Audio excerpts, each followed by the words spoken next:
শেষ জামানায় কিন্তু মুমিন ব্যক্তিদের মধ্যে অনেক মুমিন ব্যক্তির স্বপ্ন কিন্তু সত্য হবে, এটাও এসেছে। মুমিন ব্যক্তির স্বপ্নও কিন্তু সত্য হবে। কোরআনে এমনও দলিল আছে যে কাফেরের স্বপ্নও সত্যি হয়েছে। কোন সূরায় আছে কে বলতে পারবেন? কাফের ব্যক্তির স্বপ্নও সত্যি হয়েছে এমন দলিল কোরআনের কোথায় আছে? কে বলতে পারবেন? হ্যাঁ, সূরা ইউসুফ। কি না আপনার?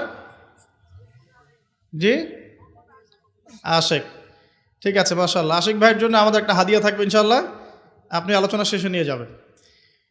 তো ইউসুফ আলাইহিস সালামের যে ঘটনা সূরা ইউসুফ, সেখানে আছে যে অমুসলিম দুজন ব্যক্তির স্বপ্ন সত্য হয়েছে, হয় নাই?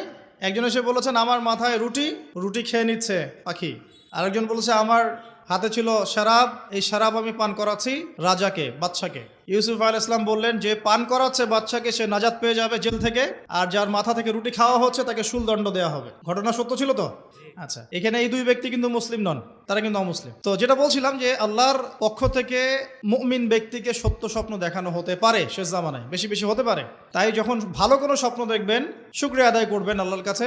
আর যদি খারাপ কোনো স্বপ্ন দেখেন তাহলে কাউকে বলতে যাবেন না। খারাপ স্বপ্ন দেখলে কাউকে বলতে যাবেন না, বরং 2 রাকাত নামাজ পড়ে আল্লাহর কাছে আশ্রয় চাইবেন। আল্লাহ, আমি এই খারাপ স্বপ্ন দেখেছি, এর থেকে তোমার কাছে আমি আশ্রয় প্রার্থনা করছি। পবিত্র কোরআনুল কারীমে সূরা আলে ইমরান এর 19 নম্বর আয়াতে আল্লাহ পাক বলছেন, বা'দা আউযু বিল্লাহি মিনাশ শাইতানির রাজীম, ইন্না দীনা ইনদাল্লাহিল ইসলাম।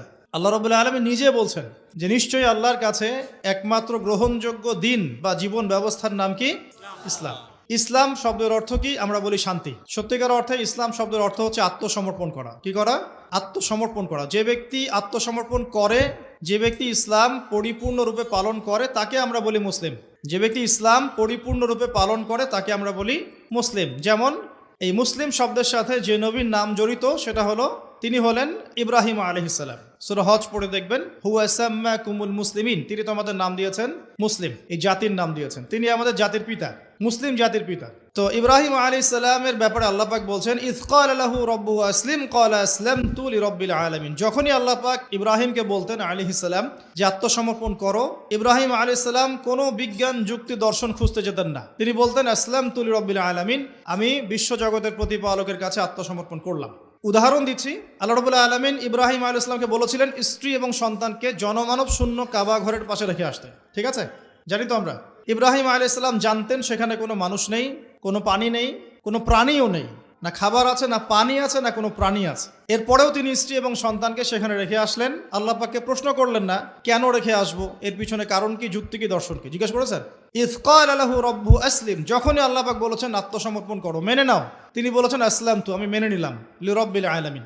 আল্লাহ রাব্বুল আলামিন তাকে বলেছেন যে তোমার সন্তান ছোট, হয়তো বয়স হবে 10, 12 বা 15 বছর। আল্লাহ পাক তাকে বলছেন সন্তানকে জবাই করতে হবে। কি করতে হবে?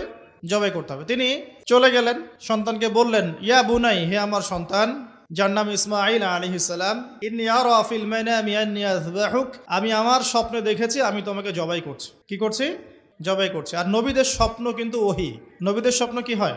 ওহী। ওহী মানে কি? আল্লাহর পক্ষ থেকে প্রত্যাদেশ, আল্লাহর পক্ষ থেকে মেসেজ। সবার স্বপ্ন কিন্তু ওহী নয়। নবীদের স্বপ্ন কি? ওহী। ওহী মানে আল্লাহর পক্ষ থেকে জ্ঞান, যেটা আল্লাহ পাক তার বান্দাদের মধ্য থেকে কিছু কিছু বান্দার কাছে পাঠান বাছাইকৃতভাবে। কিভাবে পাঠান? আল্লাহ পাক ফেরেশতার মাধ্যমে পাঠান। নবীদের স্বপ্ন ওহী। আর শেষ জামানায় কিন্তু মুমিন ব্যক্তিদের মধ্যে অনেক মুমিন ব্যক্তির স্বপ্ন কিন্তু সত্য হবে, এটাও এসেছে। মুমিন ব্যক্তির স্বপ্নও কিন্তু সত্য হবে।